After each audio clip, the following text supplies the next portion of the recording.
Hello, internet. I just sound like film theory. No, please don't click on.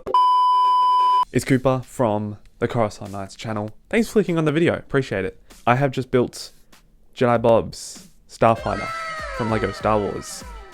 Comes with 2 minifigures, Jedi Bob and an Ackbar Stormtrooper and a little buildable one whose name is... Give me 1 second. His name is Servo. That's what the box calls him. That's a fun name. In celebration of Rebuild the Galaxy now being out on Disney+, thought we'd review one of the 3 sets that came out for promoting this. They were the Dark Falcon, which I think was probably the most exciting one that Lego Star Wars have had in years. I didn't pick it up personally because I just got the UCS Falcon, and having 2 different ones at the same time felt a bit strange. And then there was also the X-wing and tiefighter. You can change the wings, so it becomes like the tie wing and the X-fighter, I think. That looked cool to me, but it also looked very basic and way overpriced, so I didn't get that. I got this. I have not had a Jedi Bob set before. I have not had a Jedi Starfighter set before, so this made logical sense, and I'm excited to add it to my collection. I think it fits in nicely with a bunch of the different ships that I've had or already built. So let's get this out of the way. This is not the most exciting set you'll ever build. With the gimmick of Rebuild the Galaxy, this is probably the least interesting one, because at least with the Dark Falcon, even though it's something familiar, it's a good twist on something familiar and has probably one of the best minifigure ranges that we've ever seen in a Lego Star Wars set. And the X-wing and TIE fighter set at least had some sort of functionality in terms of you could actually play around with it and, you know, really apply that Rebuild the Galaxy sense. This one, the only Rebuild the Galaxy thing about this is this guy, the Ackbar Trooper. The thing with this set is it's obviously not a very big wow set. I think people will get it for the sake of getting it, for getting this guy, because this is the only set that Jedi Bob comes in out of the 3. Let's take a look at the top quickly. So this is the top. I'm holding it very strangely. It looks exactly like a Starfighter that you would see in general. It's got a nice pattern. I like the red and the white. It contrasts nicely. Then we'll look at the back, or the bottom, I should say. It's very exposed down the bottom, but I guess you're not looking at that, so it's okay. You've got, I'm going to try and point to it.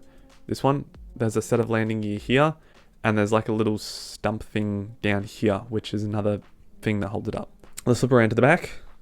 We've got 3 engines, which are pretty neat, and we've also got, you can kind of see the green lasers for some playability with firing lasers.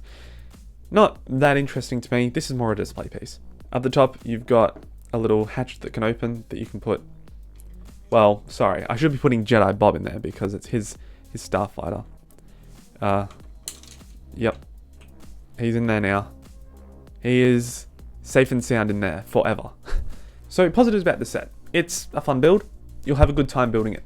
It's not too difficult, so you can have younger kids play with it. It's also not like a really short build. It'll take you about an hour maybe. If you speed through it, maybe 45 minutes. But it's very straightforward as a set. Negatives, support. I mean, it's not going to tip over, but the fact that there's only 1 bit of landing gear, could have hoped for something better. But I will say, it is significantly better than what is on Ahsoka's Jedi shuttle that released last year. That stand is awful. So bad. The landing gear, it's terrible. Would I pick up this set again? Yeah, I would, but I'd want to get it as cheap as possible. What's unfortunate about today's society is that this set, or a set like this, is going to run you $50. Because when I look at it, it's not a set that I would go, yeah, I got my $50 worth out of that. But, you know, all of the branded and licensed Lego stuff does tend to be a higher price than usual, so I guess that's what you gotta give up. But overall, look, I can't complain too much. It's pretty solid. It's not doing anything wrong. It's not really doing anything amazing or out there. It kind of is an introductory set to the Rebuild the Galaxy universe that is now a thing, which I think is a good idea. But yeah, overall, I think that this set, in comparison to your other sets with the Dark Falcon and the X-wing and the Tiefighter one, this one is probably not going to be as popular. Let me know what set you're picking up for Rebuild the Galaxy, and make sure to like the video and subscribe as well. We appreciate it.